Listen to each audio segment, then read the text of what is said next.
लोगों को ये इशू होता है डबल चिन का, बहुत ज़्यादा होती है, वो बेचारे जितनी मर्जी एक्सरसाइज कर लें या डाइट कर लें नहीं जाती।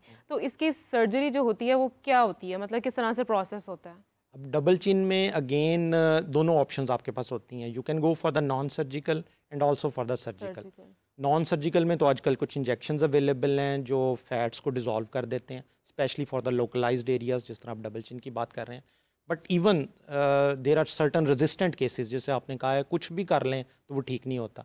Then we have to go for the cosmetic surgery, उसका नाम फिर लाइपोसक्शन होता है, जिसमें हम जो है एक स्पेसिफिक मशीन के ज़रिए, इंस्ट्रूमेंट्स के ज़रिए we just suck out that fat from the double chin. तो इज़ इट पेनफुल, ये जो सारे ट्रीटमेंट्स हैं सर्जरीज के? देखें, सर्जरी का वर्ड अगर तो हम आज से सेंचुरी पहले यूज़ करते तो वाकई पेनफुल था।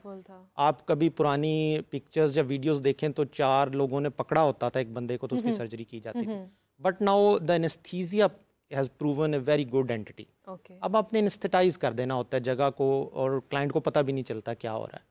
Now it has become very easy। हाँ, तो फिर अगर ये जो मैं बात कर रही थी कि एज फैक्टर, किसी भी एज का जो है कोई भी बंदा करवा सकता है या कोई स्पेसिफिक आपका स्किन का टाइप होती है, स्ट्रक्चर होता है, सेंसिटिव स्किन है, या एक एज में नहीं करवाया जा सकता, स्पेसिफिक एज में जाके आप करवा सकते हैं?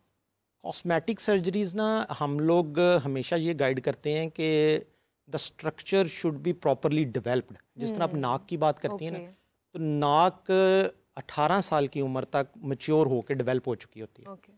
If we go for any manipulation before 18 years तो उस वक्त तो अच्छी लगेगी, लेकिन बाद में जब उसकी डेवलपमेंट प्रॉपर पूरी होगी तो शेप चेंज हो जाएगी। इसलिए for the specifically for the nose we just ask the client to complete your 18 years. और बाकी जो हैं वो फिर इसी तरह वो आफ्टर 18 वो करवा सकते हैं। तो सर्जरी के बाद केयर कैसे कर सकते हैं?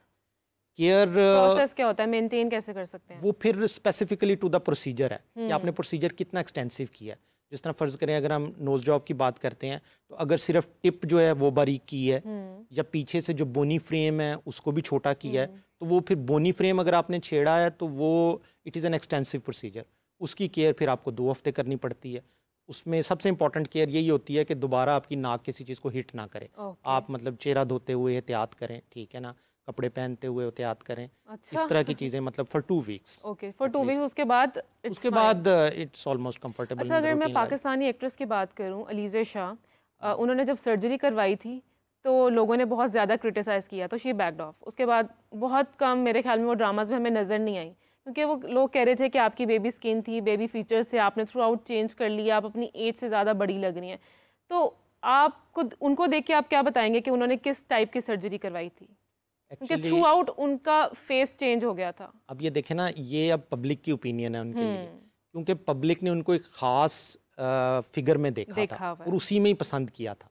तो हो सकता है बाद में जो उनकी फिगर आई हो ज़्यादा अच्छी आई हो, लेकिन लोग क्योंकि उनके माइंड में वो सेट हुई थी पुरानी पिक्चर, तो इसलिए लोगों ने फिर उनको ज़्यादा क्रिटिसाइज़ किया। तो बहरहाल जो भी उन्होंने कॉस्मेटिक सर्जरी जिस तरह की हुई, डेफिनेटली वो अगर ख़ुद कॉन्फिडेंट थी, मुतमिन थी, तो मेरा ख्याल है इट वाज ओके।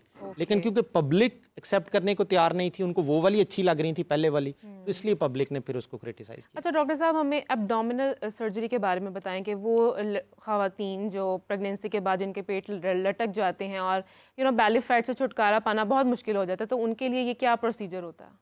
एक्चुअली ये एक नेचुरल प्रोसेस है कि ड्यूरिंग प्रेगनेंसी पेट बड़ा होता है, पेट के जो पट्टे हैं और जो स्किन है वो लूज़ हो जाती है।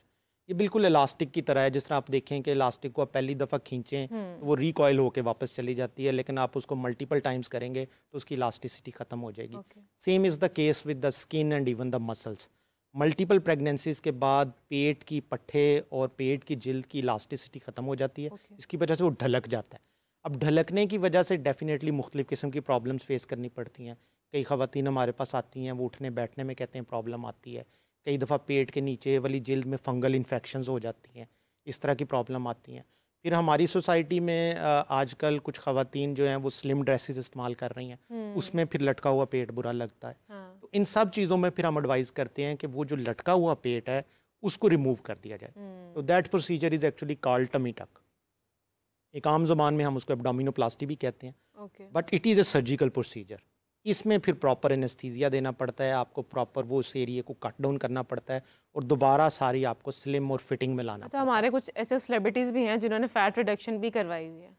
वो असल में आप ये देखें ना कि जब भी हम सेलिब्रिटीज़ की बात करते हैं ना, तो आपको सेलिब्रिटीज़ में कभी भी 5-5 6-6 बच्चे उनके नज़र नहीं आएंगे।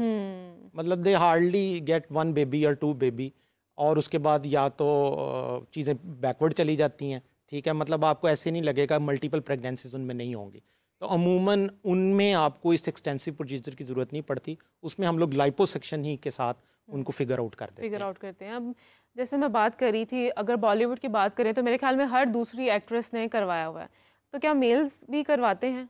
एक्चुअली ना ये सारी चीज़ें, क्या रिसेंटली अभी राजकुमार राव का कितना चला था कि उन्होंने सर्जरी करवाई है, उनकी लुक चेंज हो गया, बड़ा क्रिटिसाइज़ किया था लोगों ने। असल में ना ये सारी चीज़ें एक्सपोजर पे डिपेंड कर रही होती हैं।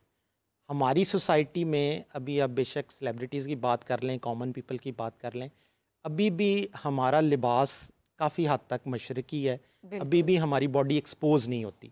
अब अगर आप बॉलीवुड की बात करें, हॉलीवुड की बात करें, तो वो एक्सपोजर बहुत है, ठीक है ना। उनके लिए जो हमारी मतलब लिटरेचर में टर्मिनोलॉजीज यूज़ होती हैं, उसको हम बीच बॉडीज़ और बाकी चीज़ें भी कह देते हैं, जिसमें आपकी एक्सपोजर हो रहा होता है, तो वो फिर आपको अप टू दी मार्क चाहिए होता है। इसलिए जो बाकी celebrities all over the world हैं, वो इन प्रोसीजर्स को जल्दी ऑप्ट कर लेते हैं, क्योंकि उन्हें एक्सपोजर देना होता है और एक अच्छी स्लिम और बॉडी इनको नज़र आनी चाहिए। अच्छा, लास्टली डॉक्टर साहब, बेली फैट को अगर सर्जरी नहीं करवाना चाह रहा है, कोई अफोर्ड नहीं कर सकता, तो कैसे वो मेंटेन करे अपने आप को फिर?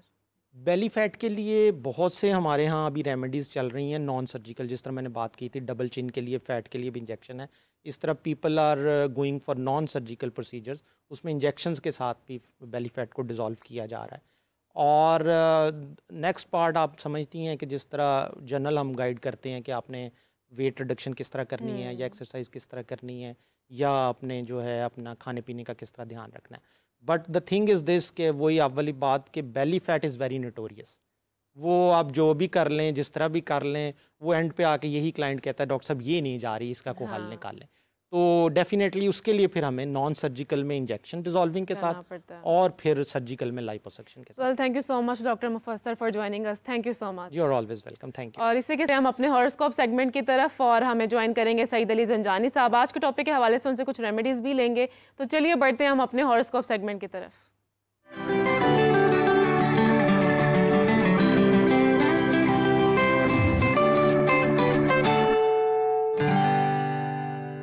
Welcome to the horoscope segment. हमारे साथ मौजूद हैं सईद अली ज़ंजानी साहब। अस्सलाम वालेकुम ज़ंजानी साहब, वेलकम टू द शो।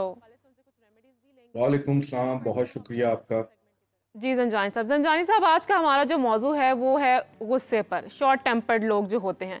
तो मैं आपसे रेमेडी पूछना चाहूँगी कि अगर ऐसे लोग जिनको बहुत जल्दी गुस्सा आ जाता है, गुस्से पर काबू कैसे पाया जाए?